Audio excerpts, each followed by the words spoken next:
So apparently Kevin Feige is lying and people are buying the lie. So Kevin Feige just put out a quote and people are like, oh, whoa, no more Avengers movies. Let's look and see what Kevin said. So this comes from an interview that Kevin Feige did, and he said Marvel Studios and the Marvel Cinematic Universe is now past their 10th anniversary, and with the release of the final Avengers movie, we've finally completed a 22 movie Infinity Saga.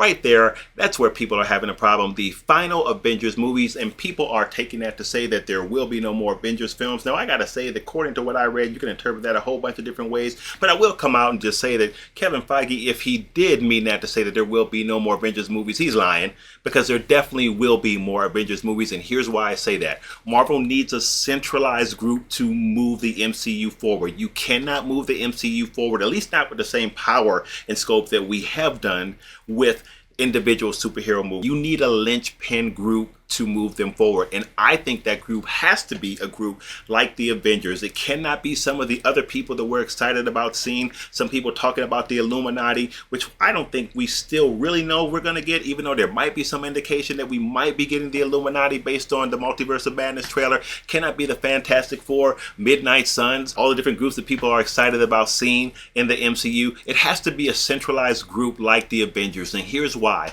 It's because of the diversity of the characters in the Avengers. And when I say diversity, I'm not talking about racial representation. I'm talking about the diversity of the different heroes, their power profiles, what they bring to a group like the Avengers. The Avengers are unique from that aspect, and I'm not including other outside groups that are galactic or cosmic in their scope. The Avengers are grounded enough but powerful enough to represent a group that Marvel can build off of as we move into phases 4 and 5 of the MCU. And you cannot properly build out the MCU without a centralized group. So it has to be the Avengers, and I think it will likely be the new Avengers, which would be so appropriate because it could be any number of 20 different individuals that we could see that could be a part of that group that would fit the criteria that I just mentioned. So have no fear, there will be another Avengers group in the MCU. I'm quite sure of it. Let's go to the next video. Peace.